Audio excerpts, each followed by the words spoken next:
welcome back. Today we're going to have the second to last video on limits for a good bit. And today we're just going to cover the kinds of discontinuities and how to identify them. Alright? So if you remember, in the last video, we said that for a function to be continuous, there's three conditions. The first was that the function needs to exist at the point, so f of a exists. The second was that the limit as x goes to a of f of x exists. And the third was that the limit as x goes to a of f of x equals f of a. Right? If all three are satisfied, then the function is continuous at that point. However, sometimes they're not satisfied, and that's when it's discontinuous. And there's three types of discontinuity. So the first one we've seen a lot, just never call it out by its name. Because here we have the graph of 1 over x, right? And the limit here from the left goes to negative infinity, while from the right goes to positive infinity, right? This is the first kind of discontinuity, and it's the most obvious because it's an asymptote, which means it gets really, really close to this line, but it never crosses it, right? Or equals it. So this is an infinite discontinuity.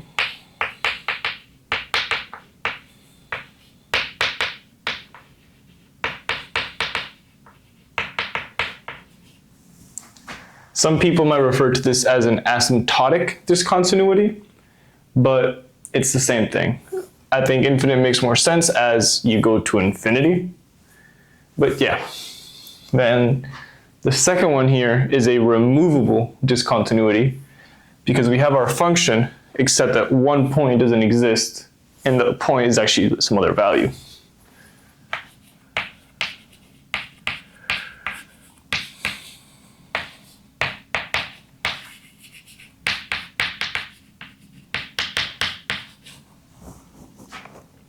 Right, so this is really common for if you have some like polynomial over a polynomial, and you can simplify it, right? You might have something like this. Or if you have a piecewise function, you can also see this. And this last type is really, really common with just piecewise functions. It's called a jump discontinuity, because you jump from one place to another.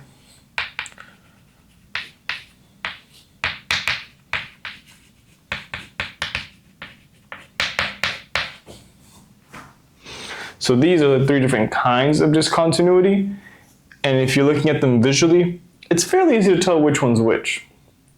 However, it's harder to do it when it's algebra instead of a graph.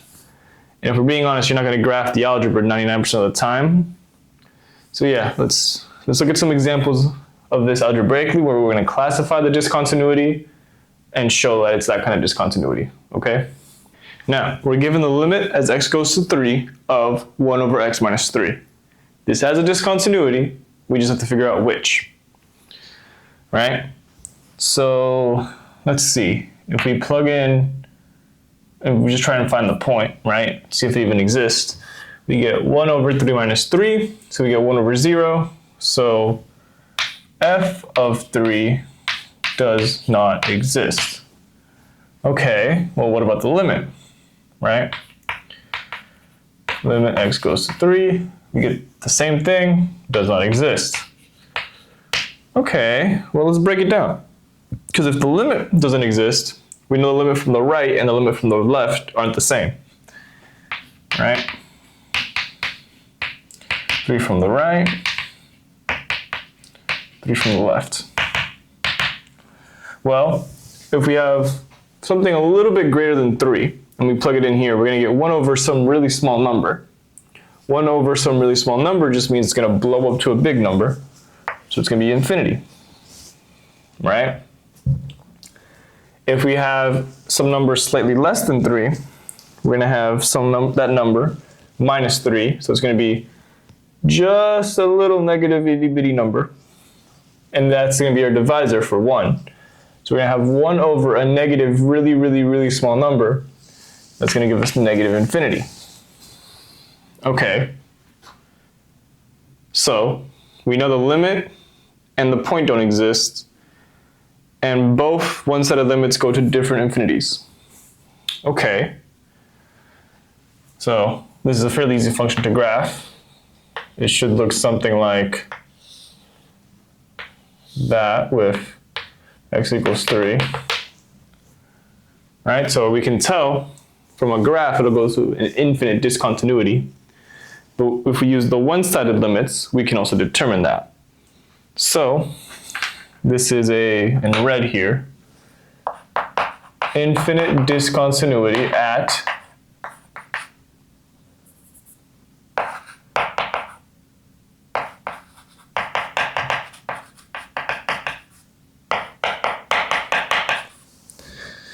this is an infinite discontinuity at x equals 3. Awesome. All right. So if you want to algebraically check for an infinite discontinuity, you want to get something like this. All right. Now let's go on to another example. The limit as x goes to 1 of x squared minus 1 over x minus 1. And again, we want to find the point, the limit, and the one-sided limits. All right. Well, let's start off with the limit. Right, we plug in 1, we get 0 over 0, which then becomes the same limit. And we can factor out the top, x plus 1 times x minus 1, all over x minus 1. Right?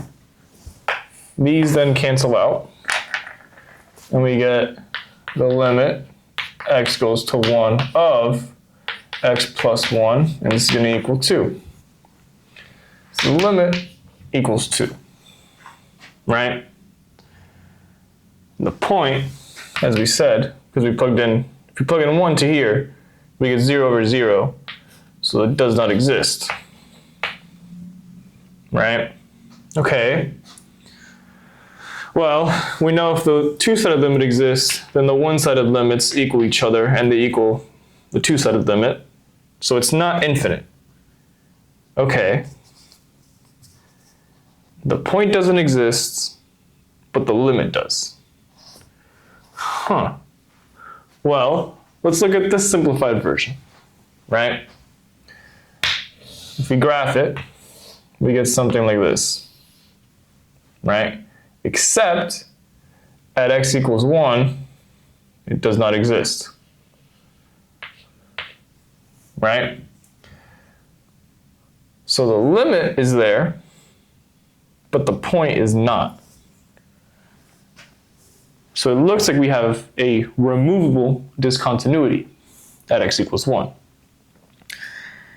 Now, the way you algebraically determine this is if you simplify it and now you're able to take out a condition where you can't have it before. What do I mean by that?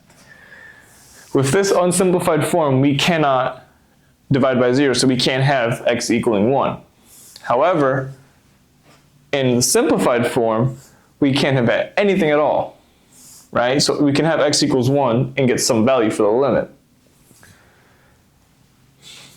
So if you removed a condition that you had previously, in this case we could not have x equals 1 or we'd have 0 over 0, and then you do algebra to simplify it down and you get some value that's not indeterminate, so it can be 0, but it can't be like 1 over 0 or 0 over 0.